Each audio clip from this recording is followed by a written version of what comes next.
O Bernardo Schneider também manda aqui um superchat. Ele pede, Rui, para falar sobre a exoneração do Ricardo Galvão do INPE. E daí eu queria acrescentar com uma pergunta, que é minha mesmo. Nós tivemos esse caso do INPE, né, que teve um desmentido aí por parte de desse exonerado aqui, na questão do desmatamento, e aí o Bolsonaro demitiu ele. Tivemos outros casos também de aumento do conflito aí no campo, desmatamento. Essa semana a coisa aumentou muito, despejo de famílias. Hoje mesmo teve despejo lá em Porto Seguro, o companheiro Renato estava explicando pra gente. E eu tenho notado também um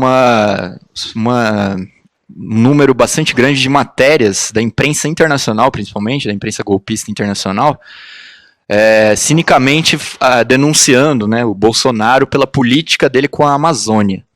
E a esquerda replicando isso daí a todo momento, né? Olha só, o jornal tal da França está denunciando o Bolsonaro pela política dele na Amazônia, etc e tal. Queria saber se é correto dizer que o imperialismo está cinicamente se aproveitando aí do Bolsonaro, enquanto eles impulsionam a política do Bolsonaro, eles ficam fazendo essas denúncias, entre aspas, para criar um clima aí, inclusive para vir aqui e atacar a Amazônia. Se é correto dizer isso daí, que tem um movimento nesse sentido aí por parte do imperialismo.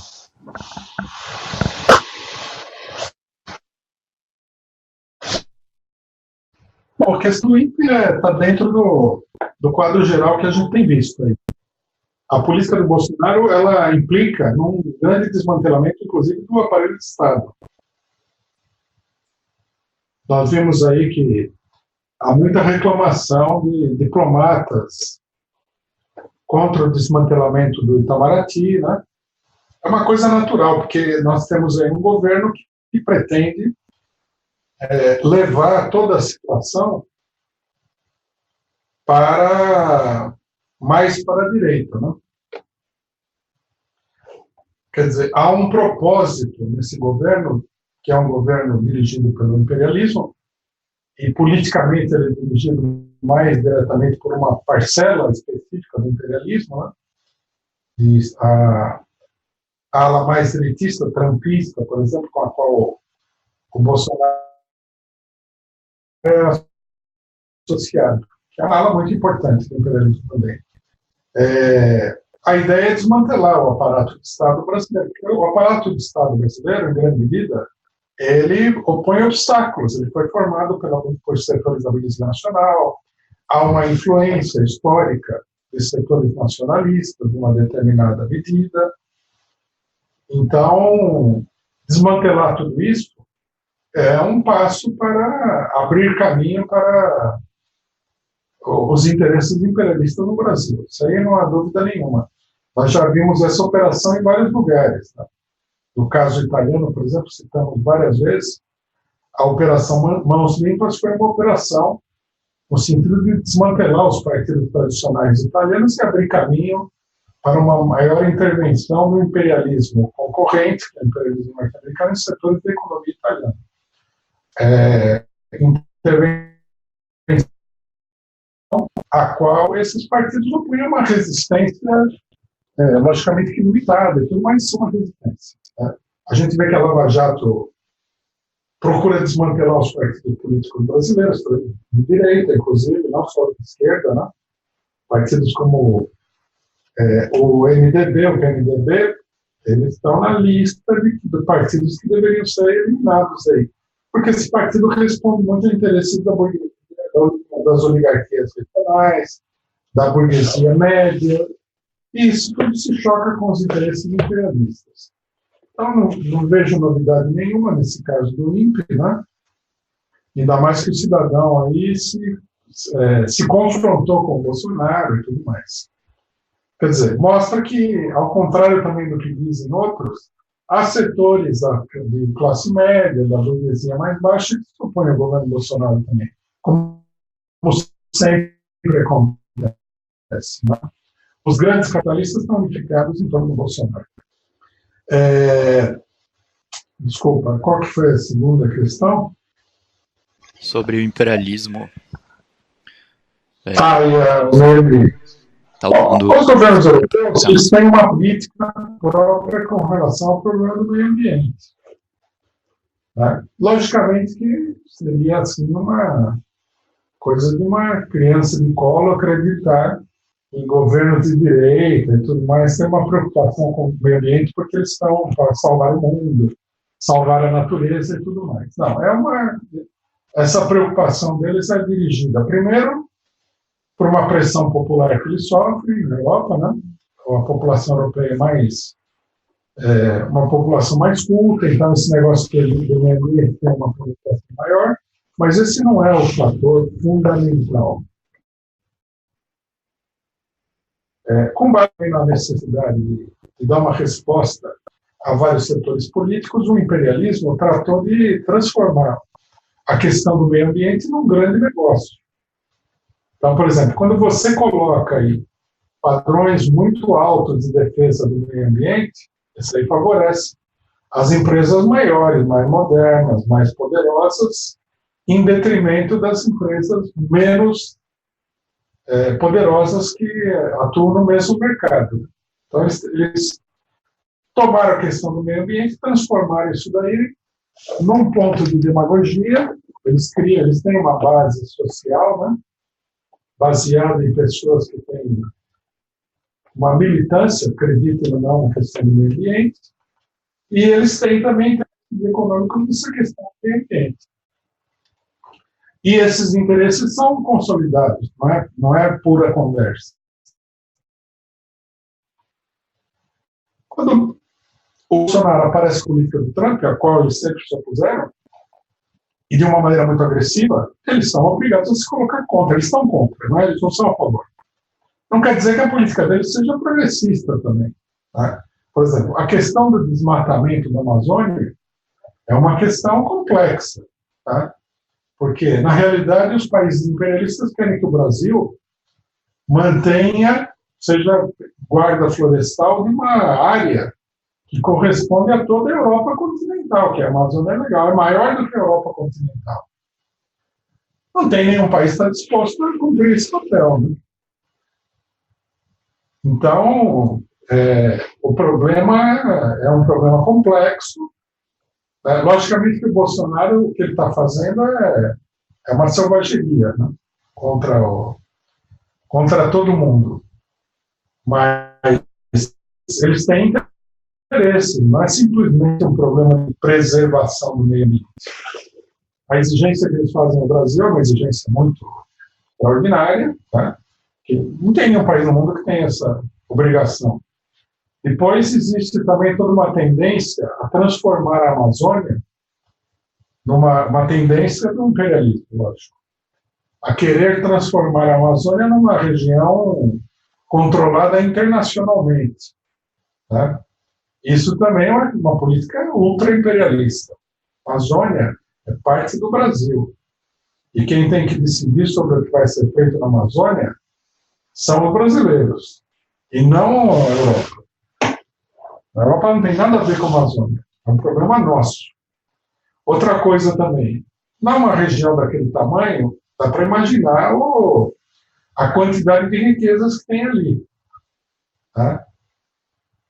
E que muita gente já sabe que tem. Mais até do que o governo brasileiro. O governo capacho, que nunca adotou uma política dessa independência de ver o que nós temos na Amazônia lá, que seria importante para o Brasil e tal, que poderia, inclusive, ser explorado de uma maneira racional, porque nem tudo precisa ser feito, nem toda exploração econômica precisa ser altamente destrutiva. Tá? Bom, mas, enfim, há uma oposição real entre os europeus e o governo Bolsonaro com a questão do desmatamento. Uma oposição real, não é demagogia. Só que não quer dizer que essa oposição seja progressista. Né? Ela assume uma feição progressista. Quando o pessoal fala que está defendendo o meio ambiente, parece progressista. Mas não é bem assim. Isso não é exatamente assim. Uma parte grande é demagogia e outra na questão da preservação, é uma questão de interesse, né? Interesse deles. Pois nós temos que levar em consideração também que o Japão, os Estados Unidos e a Europa são os maiores poluidores do planeta Terra, né? O Brasil não chega nem perto deles em termos de devastação do meio ambiente. Então, isso daí acentua a hipocrisia, né? Nesse sentido, há uma campanha grande contra o Bolsonaro nesse ponto, mas é um conflito, digamos assim, pontual. Os governos, uma coisa que eu ainda dizer também sobre os governos europeus é o seguinte: os governos europeus, eles têm um problema com o governo Bolsonaro, que é o seguinte: o governo Bolsonaro estimula a extrema-direita europeia, estimula e radicaliza. Porque muita coisa que o Bolsonaro fala, a extrema-direita aqui não tem coragem de falar. Por exemplo, o governo de extrema-direita italiano, o governo onde participa, né, a extrema-direita italiana, o Matteo Salvini, quando teve o dia da vitória contra o nazismo na Itália, que na verdade foi a vitória da Guerra Civil Italiana contra o fascismo, o Movimento 5 Estrelas comemorou com o governo. Fez um ato oficial, aquela coisa toda. Não deu um grande destaque, porque eles estão pressionados pela extrema-direita. Mas a extrema-direita não foi. Aí os jornais foram lá, os jornais. A grande burguesia tem oposição ao governo também, mesma coisa que acontece com o Bolsonaro, eles procuram pressionar o governo. Aí perguntaram para o Salvini por que eles não tinham ido nos atos. Aí o Salvini falou, porque não tem importância. Se fosse o Bolsonaro já falava que era a favor do Bolsonaro, essa coisa toda. Então a extrema-direita aqui ela é um pouco mais acanhada, né? Em algum a extrema-direita no governo, lógico. E tem extrema-direita que fala qualquer negócio que você puder imaginar. Aquela que é mais política, que tem preocupações eleitorais. Então o Bolsonaro ele estimula e radicaliza essa extrema-direita. Porque é uma coisa útil, né? Você é da extrema-direita italiana, você não precisa falar se é a favor de matar, de torturar, etc. E tal. Você põe o Bolsonaro para falar. É ótimo.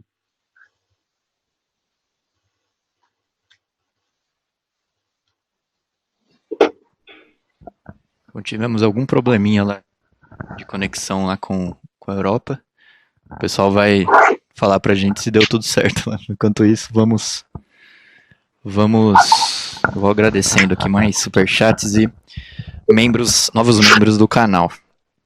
Bom, vamos lá. Queria agradecer aqui o Bernardo Schneider. Já fiz a pergunta dele também sobre a questão do INPE. A Patrícia Viana mandou também um outro superchat dizendo o seguinte: Rui acerta todas, melhor análise política do Brasil, parabéns a todos os companheiros do PCO.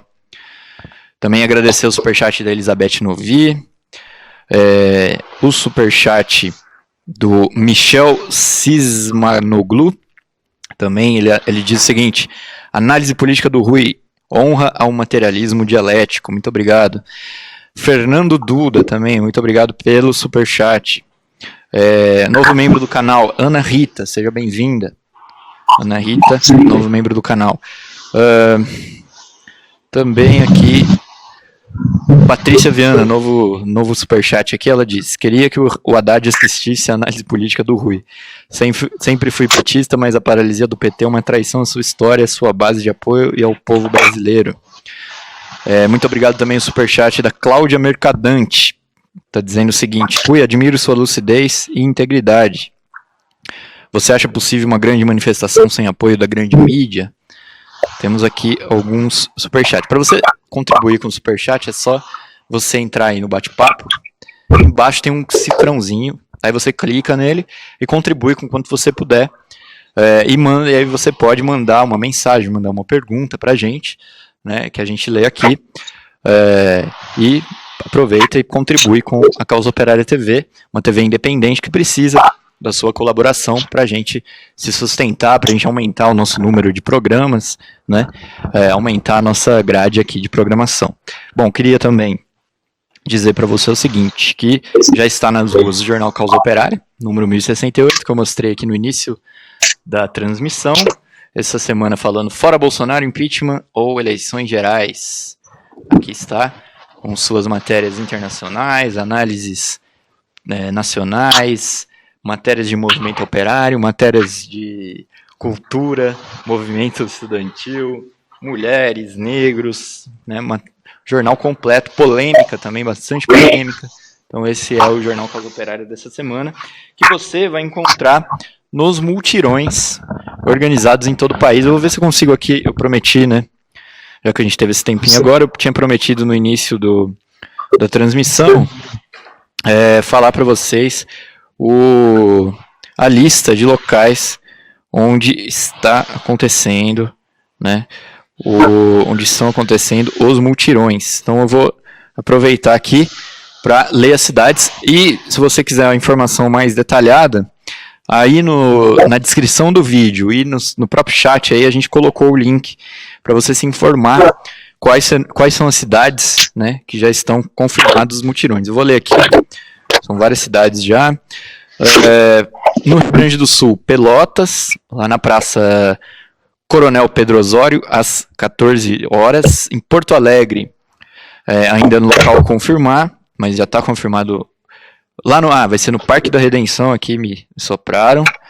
Em Santa Catarina, em Blumenau, vai ser na Prainha, às 15 horas. Em Chapecó, Praça Coronel Bertazzi, às 11 horas. Criciúma, no Terminal Central, às 17 horas. Araranguá, no Calçadão, às 10h30 da manhã. E Sara, local a confirmar ainda. Palhoça, na Beira-Mar de São José, às 9 horas da manhã. No Paraná, vai ter em Curitiba, na Feira do Largo da Ordem, às 10 horas da manhã. Em Guarapuava, Praça 15 de Novembro, às 9 horas da manhã. Irati, local a confirmar. Londrina, Feira Livre dos 5 Conjuntos. Paranaguá, Aeroparque. Paranavaí, Feira Livre. São Paulo vai ter em Araraquara, Assis, Campinas, parece que voltou, né? Então voltando, então vou ler a lista mais rápido aqui. Você se informa no causaoperaria.org.br. Lá tem a lista completa com os locais e horários. São Paulo vai ter em Araraquara, Campinas, na capital, em 2 locais, na Avenida Paulista e no bairro de Vargem Grande, no extremo sul daqui da cidade, em Parelheiros. Vai ter em Catanduva, em Budas Artes, Jaboticabal, Marília, Ribeirão Preto, Sorocaba. No Rio de Janeiro, na capital, em Petrópolis, em Rio das Ostras, em São Gonçalo e Volta Redonda. Em Minas Gerais, Belo Horizonte e Uberlândia. No Distrito Federal, em Brasília e Planaltina. Na Bahia, em Feira de Santana, Itabuna, Porto Seguro, Salvador, Santa Bárbara e Vitória da Conquista. Em Alagoas, em Maceió, Pernambuco, Recife, Olinda e Santo Agostinho. Na Paraíba, na cidade de Patos, Rio Grande do Norte, em Natal. Ceará, em Fortaleza e Juazeiro. Piauí, em Teresina e Tocantins, em Palmas. Bom, é isso. Então, voltamos. Acho que o companheiro Rui estava terminando a resposta, né? Então, vamos voltar lá com o companheiro Rui. Não, já tinha respondido.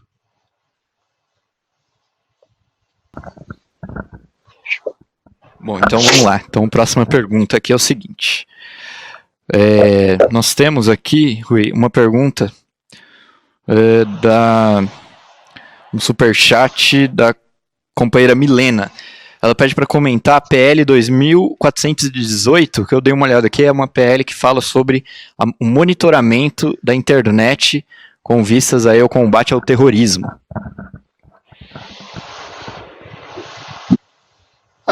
O comentário que eles deram, eu nem tinha visto essa PL.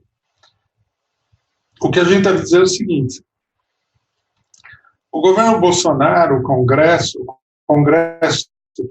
que é democrático, segundo alguns esquerdistas, o judiciário e todo mundo, eles estão agindo com uma grande intensidade, aproveitando a situação, porque todo mundo percebe também a crise que está o governo, para fazer uma mudança numa série de aspectos jurídicos, econômicos, etc. e tal, e consolidar uma posição extremamente direitista. Esse é o significado dessa PL. Tem muita coisa acontecendo que a gente não consegue nem acompanhar direito, porque são coisas que são feitas nos ministérios, algumas coisas são feitas no Congresso Nacional e nem não aparece direito na imprensa, é muita coisa, muita iniciativa do governo contra a população, no sentido direitista, repressivo, e por isso que não adianta também a chamada política de resistência, como disse o companheiro anteriormente, que é assim, é como você pegar um transatlântico que está se enchendo de água e tentar esvaziar a água com um balde. Não dá, tem que tapar o furo, senão o barco vai afundar. Então a política da resistência é isso, é tirar a água de um navio enorme que está afundando com um balde. E todo mundo torcendo para ver se a pessoa consegue esvaziar aquela água, né, com aquele balde pequenininho. Isso não é possível. Por isso a importância do Fora Bolsonaro.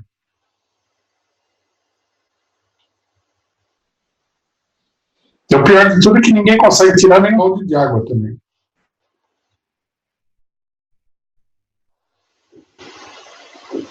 Rui, você destacou aí os aspectos negativos da situação econômica mundial. Essa semana aqui foram divulgados um monte de dados mostrando, por exemplo, que a indústria recuou 6% em relação ao mesmo período do ano passado e que houve uma queda de 40% na balança comercial, a maior dos últimos 5 anos.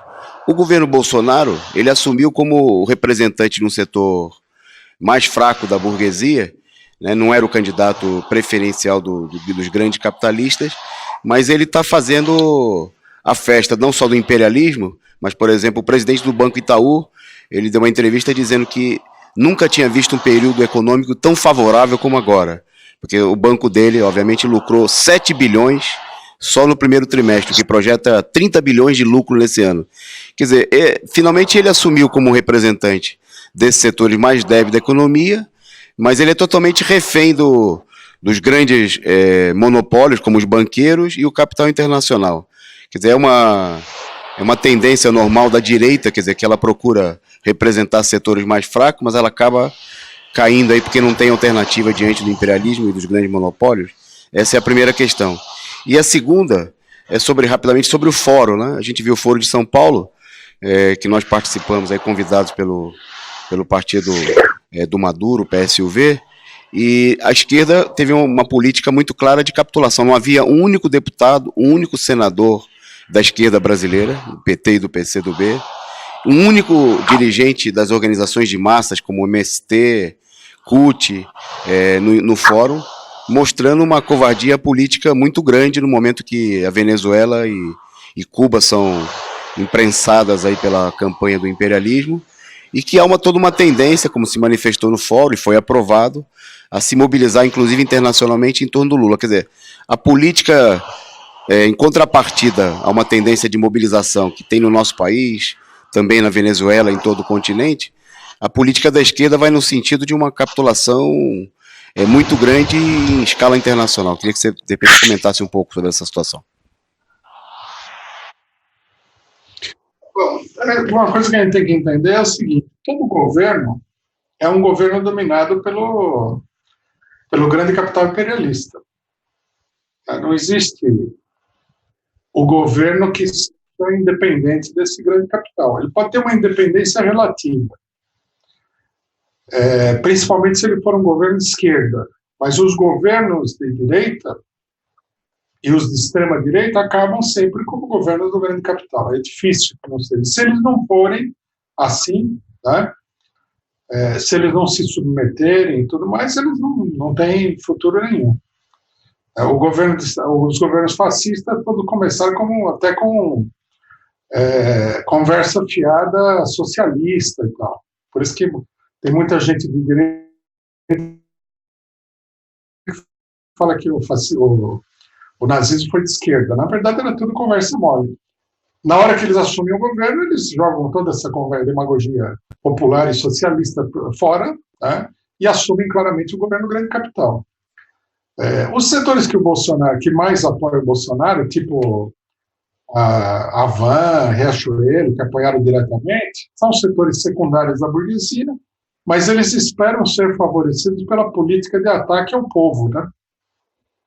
São setores, por exemplo, que empregam bastante mão de obra, setores comerciais, e o que eles querem é a redução dos salários, redução dos direitos e tudo mais, sem falar que eles apoiam essas medidas de contenção de gasto estatal, porque uma migalha disso, a maior parte vai para o banco, mas uma migalha disso vai parar na mão desses setores da burguesia. Eles vão receber algum financiamento, sem falar que a amizade com o governo sempre rende alguma coisa, porque o governo apoia diretamente as pessoas que o apoiam, né? Então, mas, na verdade, o governo Bolsonaro é um governo do grande capital, do imperialismo, e o governo mais ferozmente pró-imperialista que a gente teve no último tempo. É um governo FHC, é um FHC com turbina, né? Que está com muito mais repressão. Logicamente que tudo isso tem a ver também com as condições políticas que mudaram, né? A questão que você levanta sobre a Venezuela, ela é bem sintomática, né? A capitulação diante da agressão imperialista contra a Venezuela é uma capitulação diante de Bolsonaro. Quem comanda na América Latina o ataque à Venezuela é Bolsonaro. Poderia não ser assim, mas de qualquer maneira seria uma capitulação diante do Bolsonaro. Mas nesse caso é um caso extremo, né?